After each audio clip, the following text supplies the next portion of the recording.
오늘 본문 말씀입니다. 성경 로마서 11장 11절로 12절 말씀입니다.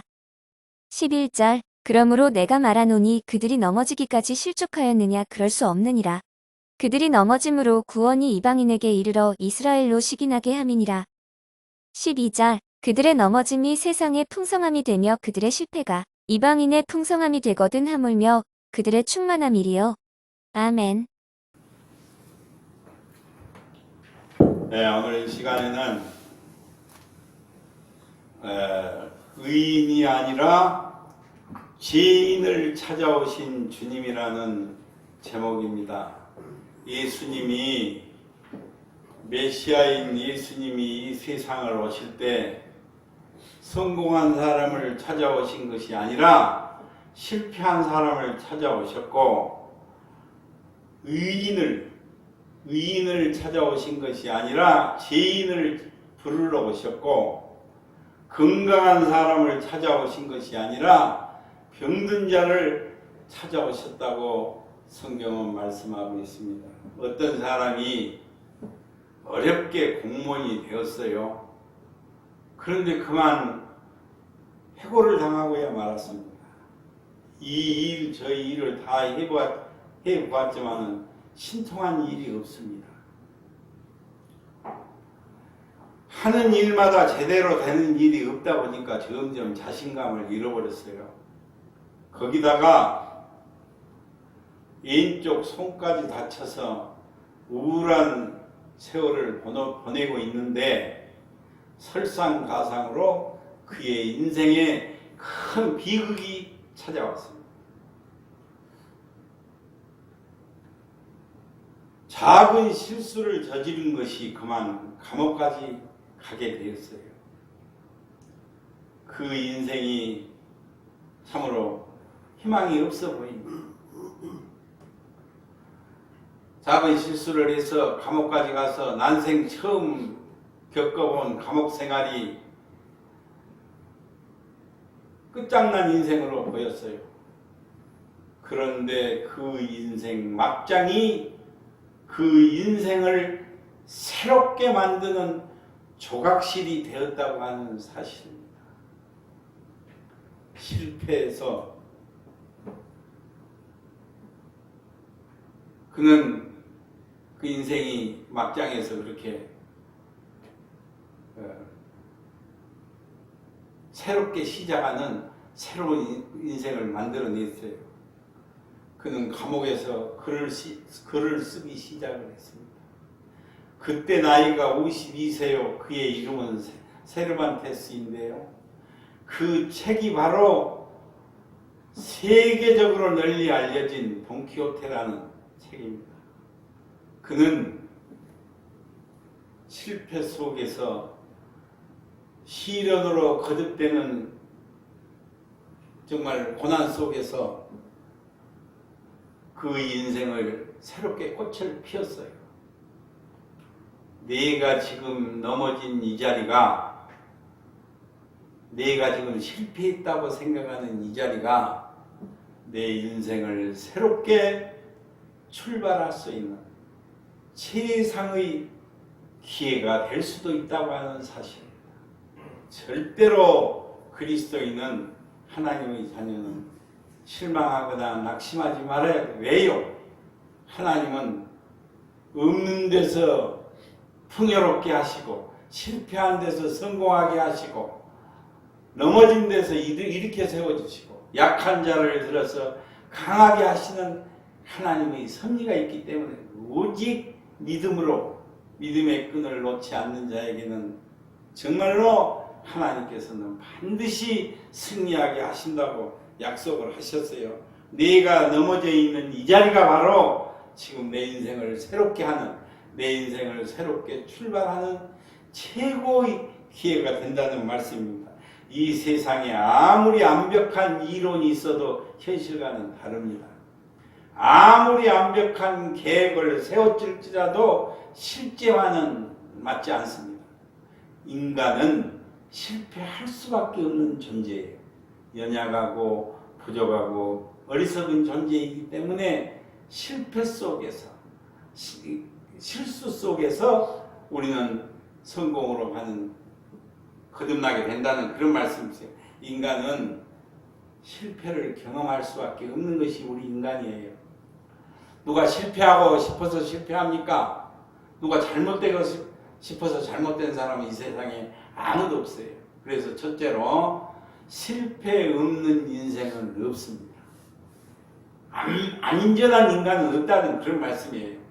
이 세상에 잘못하지 않고 살아가는 사람, 실수를 하지 않고 살아가는 사람, 실패가 없는 사람이 이 세상에 있을까요? 그 대답은 그렇지 않다고 노라고 하는 사실이에요. 원숭이도 나무에서 떨어질 때가 있습니다. 내가 아무리 잘한 일도 실수할 때가 있어요. 실패가 없는 사람이라면 그 사람은 실패도 없지만 성공도 없다고 하는 사실이에요. 사람은 누구나 실수하고 실패할 수 있어요. 잘못을 하지 않고 살아가는 사람이 이 세상 어디에도 없어요. 누구든지 다 실수하고 잘못 저지르고 그렇게 살아가는 것이 인간이라는 사실입니다. 진짜 그래서 우리 인생은 정말 연약하고 부족하고 어리석다는 것을 성경은 말씀하고 있습니다. 어떤 사람이 무디 목사님, 부흥사로 유명한 무디 목사님을 찾아왔어요. 찾아와서 목사님, 저는 실패자인데 저같이 실패한 사람에게도 구원의 길이 있을까요? 하고 물었습니다. 그러자 무디 목사님은 요한복음 6장 37절 말씀을 읽어 주었어요. 아버지께서 내게 주시는 자는 다 내게로 올 것이요 내게로 오는 자는 내가 결코 내어 쫓지 아니하겠다고 그렇게 예수님께서 말씀하세요. 그러자 그 사람은 저는 심한 알코올 중독자입니다. 이 말에 무디 목사님은 내가 읽은 성경 어디에도 술꾼은 제하고 라는 거는 말씀하시지 않았습니다. 그렇게 대답을 해줬어요. 그러자 이번에는 그 사람이 목사님, 저는 처자식을 버린 놈입니다. 이 말을 들은 무디 목사님은 예수님께서는 그 죄는 대단히 나쁜 죄입니다. 큰 죄인데 그러나 성경에 처자식을 버린 자는 제하고 오라는 말씀은 없습니다 하고 그렇게 말해 주었어요. 그러자 이 사람이 이번에는 목사님, 저는 도적질까지 하고 감옥까지 갔다 온 사람입니다 라고 그렇게 고백을 합니다. 그러자 이 무디 목사님은 이렇게 그 사람에게 일러 주었어요. 예수님께서는 도둑질을 한 사람이나 감옥 갔다 온 사람은 다 제외시키고 오라고 그렇게 말씀하시지 않았습니다. 하나님께서 내게 주시는 자는 다 내게로 오라고 내게로 오면 결단코 버리지 아니하고 결단코 내어 쫓지 않겠다고 말씀하셨다고 그렇게 그 사람에게 그렇게 전도를 해요. 말씀을 전해요. 이 말씀은 누구든지 주님 앞에 예수님 앞에 나오기만 하면 아무런 조건이 없이 다 받아주시겠다는 약속이라고 하는 사실입니다. 어떤 누구든지 간에 주님을 찾아오는 자니 너는 무엇을 잘못했기 때문에 오지 말고 너는 또 무슨 잘못이 있기 때문에 너는 제시킨다는 이런 것이 아니라 주님은 의인을 부르러 온 것이 아니요 죄인을 불러 새 사람을 만들러 오신 줄로 믿습니다. 예수님은 오신 목적이 죄인을 불러서 죄인을 회개시키러 오셨어요. 진정으로. 그래서 이 사람은 무디 목사님이 전하는 이 복음을 받아들였어요. 예수님을 구주로 영접을 했습니다. 그리고 그는 믿음의 사람이 되었다고 하는 사실이에요. 예수님은 성공한 사람을 찾아오신 것이 아닙니다. 실패한 사람을 찾아왔어요. 의인을 부르러 온 것이 아니라 죄인을 찾아오셨어요. 죄인을 부르러. 건강한 사람을 찾아오신 것이 아니라 병든 자를 찾아오셨다고 하는 사실입니다. 예수님의 제자가 열두 제자지 않아요. 만왕의 왕이시고 만주의 주가 되시는 전능하신 예수님께서 12 제자들을 삼으시려고 한다면 우리 같은 생각으로는 예루살렘으로 가야 될 거예요. 수도, 서울, 예루살렘에 가야 될 거 아니에요. 학식이 많고 권력 있고 잘 배우고 똑똑하다고 소문난 사람을 가서 골라서 12 제자를 삼으셔야 될 거 아니에요. 그러나 예수님은 가장 낮은 곳 갈릴리 호수를 바닷가 가난하고 낮고 천한 곳을 찾아오셨어요. 그리고 그 어부들을 정말 세상으로 볼 때는 천하고 보잘것없는 그 어부들을 골라서 12 제자를 삼으셨다고 하는 사실. 이들 12명을 개인적으로 이렇게 분석해 보면 참으로 천하고 보잘것없는 사람, 평범한 사람들이고 결함이 많은 사람들이에요. 뭐 정말 세상적으로 볼 때는 어디다가 내놓을 것 하나도 없는 그렇게 결함이 많은 사람들을 불러서 제자를 삼으셨다고 하는 사실.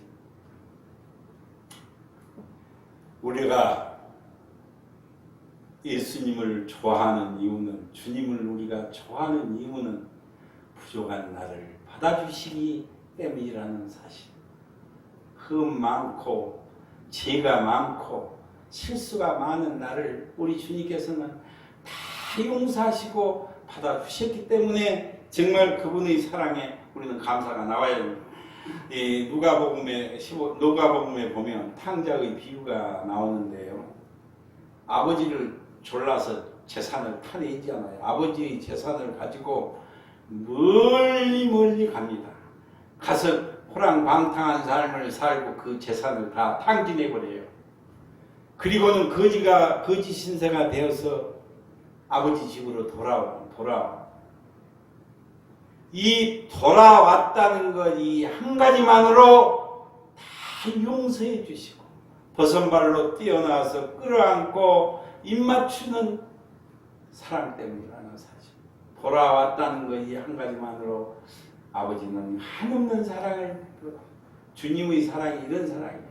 진짜 그래서 형님은 둘째 아들이 이렇게 호랑방탕한 탕자가 되었는데 형님은 미워하는 동생이지만은 돌아왔다는 이 이유 하나만으로 목욕을 깨끗이 씻어주고 새 옷을 입히시고 금가락지를 끼워주고 소를 잡아서 잔치를 벌이시는 아버지라고 하는 사실.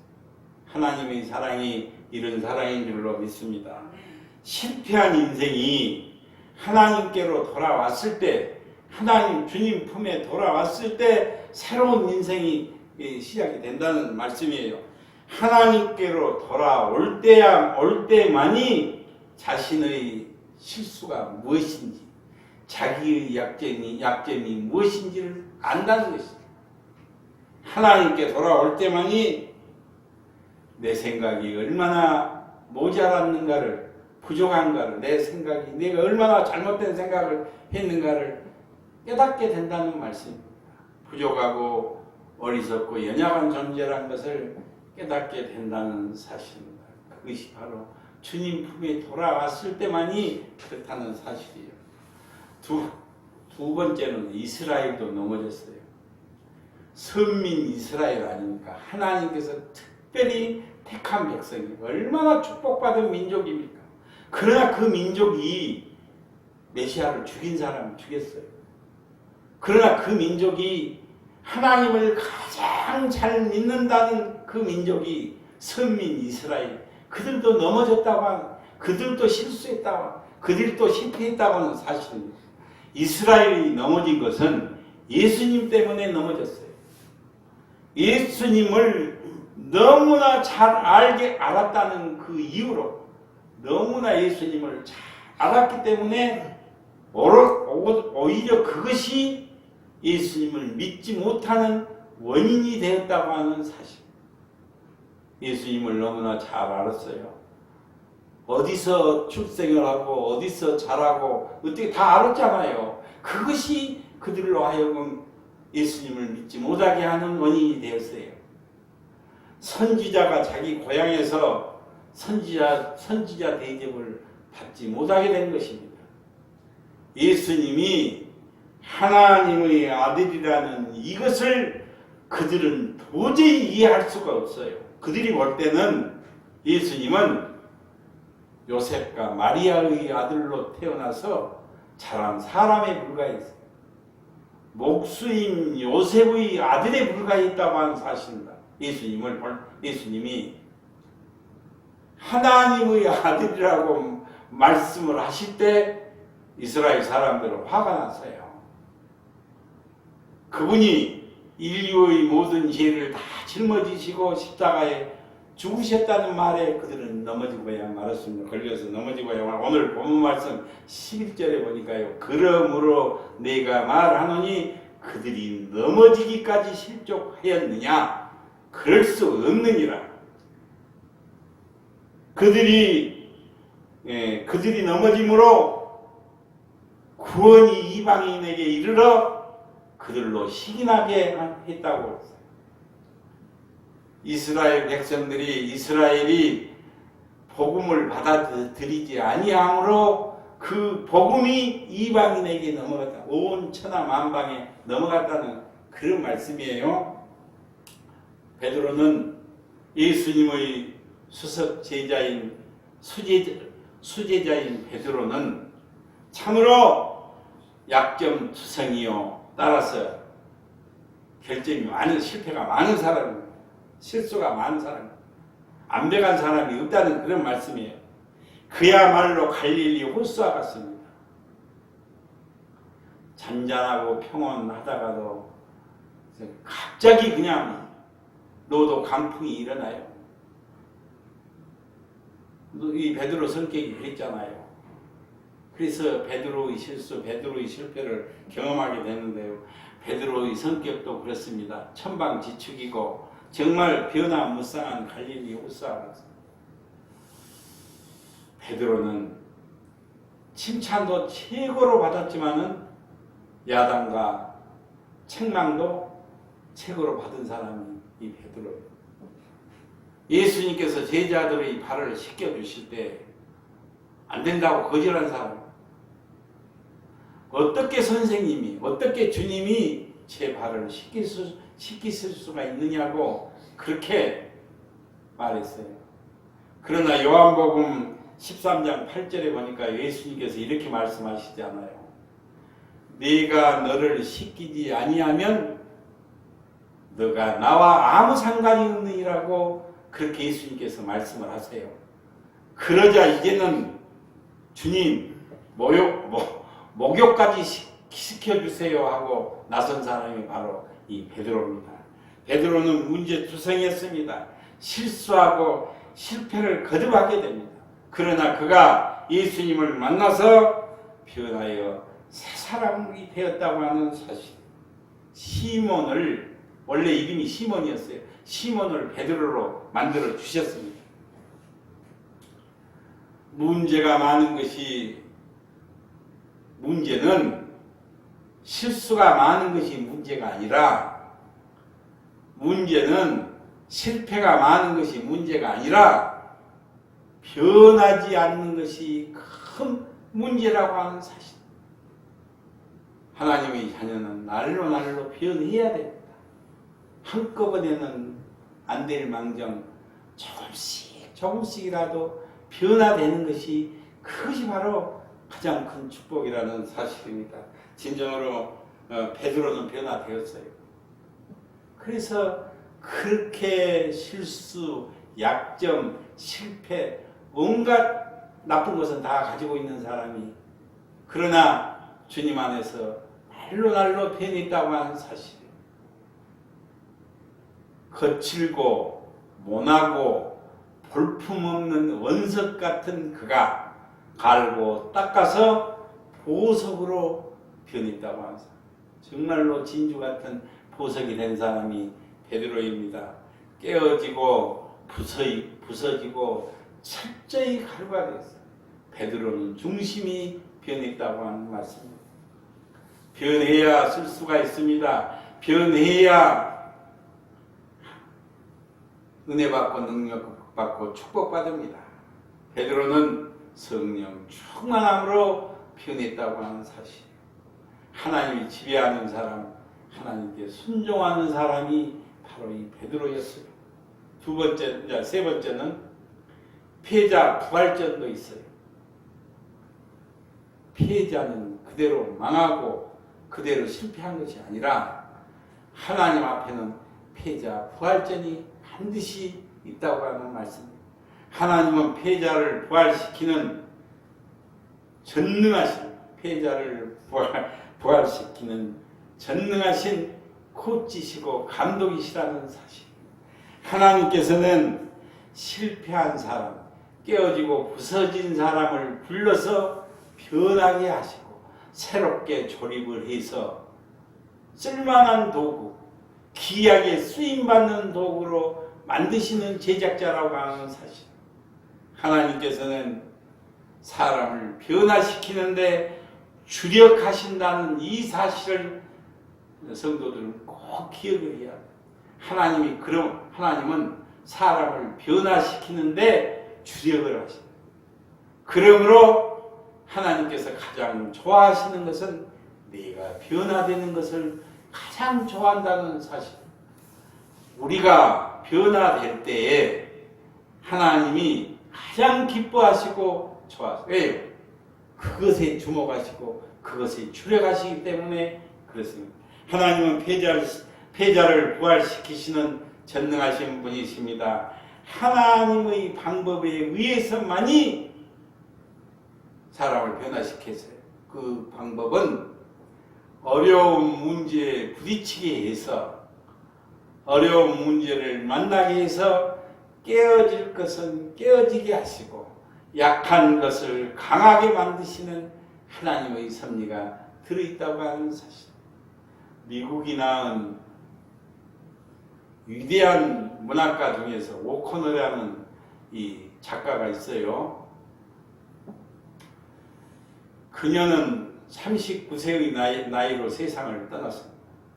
그가 25살 때부터 죽는 날까지 심한 질병과 투병 생활을 하다가 그만 세상을 떠나고야 말았습니다.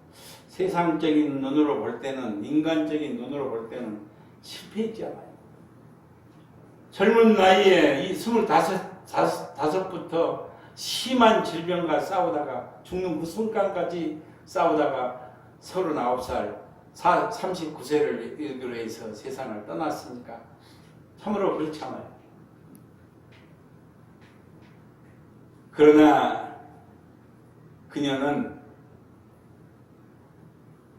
그녀가 남긴 그 유명하고도 위대한 작품들은 모두가 다 투병 생활을 하는 이 14년 동안에 집필이 되었다는 것을 우리는 이 주옥 같은 위대한 명작들이 그 투병 생활 중에 이 모두가 다 집필되었어요. 오코너는 죽기 전에 이런 글을 남겼는데요. 인간이 존재하는 곳에 고통도 존재한다.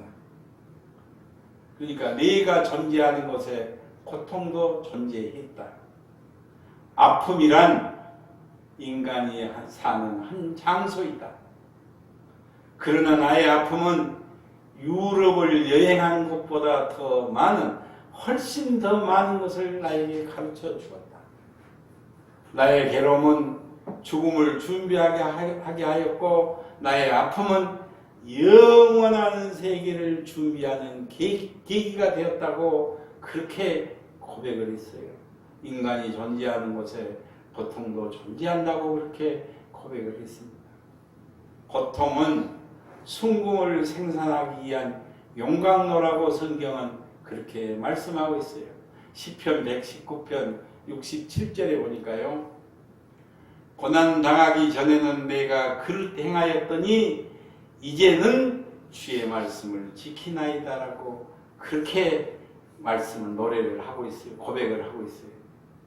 고난당하기 전에는 내 마음대로 살고 내 뜻대로 살고 했더니 이제 고난이 닥치고 어려움이 내 앞에 닥치니까 하나님 바라보게 돼. 하나님 찾게 되었다는 그런 말씀이에요. 하나님은 성공의 길을 가는 사람을 찾지 않습니다. 부르시지 않아요. 실패자를 찾아서 성공하게 만드십니다. 버림받은 인간을 귀하게 만드세요. 하나님은 보잘것없는 질그릇을 불러서 보배를 담으시는 하나님이시라는 사실. 약한 자를 불러서 강하게 하시고 강하게 만드신다는 이 사실입니다. 예수 믿는 사람을 핍박하고 박해하고 감옥에 보내고 죽이기까지 하는 사울을 주님은 불러서 그를 바울로 만드셨다고 하는 사실. 사도 바울, 그 위대한 사도 바울도 다 예수 믿는 사람 감옥 보내고 죽이기까지 한 사람. 그런 그를 사울을 불러서 바울이라는 사람으로 위대한 사도로 불렀어요. 하나님께서는 모세를 불렀어요. 모세는 자기 동족을 왕자 아니었어요? 그러니까 애굽의 왕실에 그 양자로 들어갔었잖아요. 자기 동족을 박해하고 핍박하는 그 애굽 사람을 죽이잖아요. 그리고 도망쳐서 미디안 광야로 도망을 갑니다. 하나님께서는 40년 동안 미디안 광야에서 정말 그 양치는 목동 생활을 하고 있는 그 모세를 불러서 출애굽이라고 하는 이 위대한 역사를 이루시고 이스라엘의 영도자가 되게 하시는 하나님이세요. 진정 그래서 실패 없는 성공은 없습니다. 아브라함도 넘어졌고 이스라엘도 넘어졌습니다. 하나님은 피해자를 부활시키시는 하나님이신 줄로 믿습니다. 하나님은 그런 하나님이세요.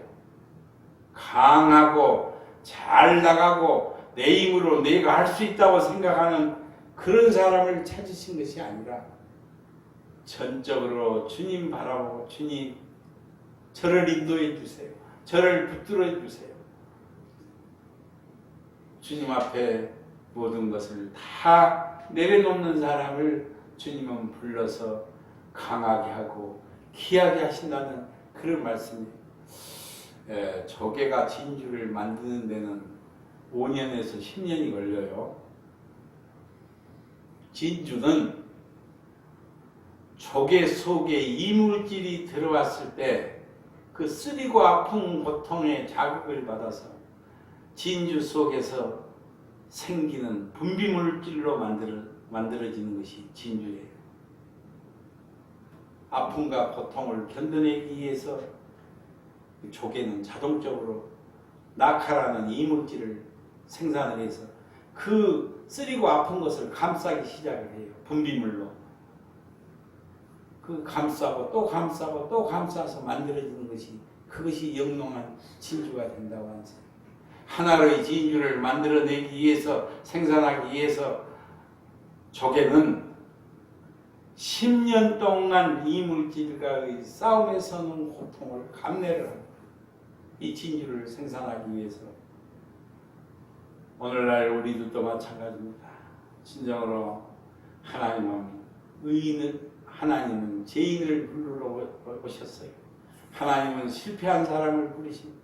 하나님은 약한 자를 불러서 강하게 하시고 천한 자를 불러서 귀하게 하시고 없는 자를 불러서 부하게 하시는 이 하나님의 놀라우신 섭리를 우리가 바라보고 믿음으로 승리해야 될 줄로 믿습니다. 하나님의 손길은 하나님은 반드시 중심이 하나님께 가 있는 자에게 믿음의 끈을 놓지 않는 자에게는 반드시 역전시키시는 하나님이시라는 이 말씀이에요. 어렵다고 돌아서고 어렵다고 포기하고 어렵다고 절망할 것이 아니라 그러면 실패자, 영 실패한 사람이 되고야 말이에요. 어려운 중에서도 진정으로 주님 바라보고 주님은 반드시 승리하게 하신다는 이 사실, 이것을 바라보고 정말 믿음으로 나아갈 때 하나님 놀라우신 손길, 놀라우신 섭리를 체험하게 될 줄로 믿습니다. 야고보서 1장 2절로 3절에 보니까요. 내 형제들아 너희가 여러 가지 시험을 만나거든 온전히 기쁘게 여기라. 이는 너희의 믿음의 시련이 너희로 인내를 만들어내는 줄을 너희가 알미라고 그렇게 말씀하고 있습니다. 똑같은 아침 햇살에 부엉이는 눈을 감고 참새는 눈을 뜹니다. 다시 말씀드릴게요. 똑같은 아침 햇살에 부엉이는 눈을 감지만은 참새는 눈을 뜬다고 하는 사실. 역전시키고 반드시 승리하게 하시는 주님의 품 안에서 만가지 은혜를 누리며 살아가시기를 주님의 이름으로 축원을 드립니다. 기도드리겠습니다.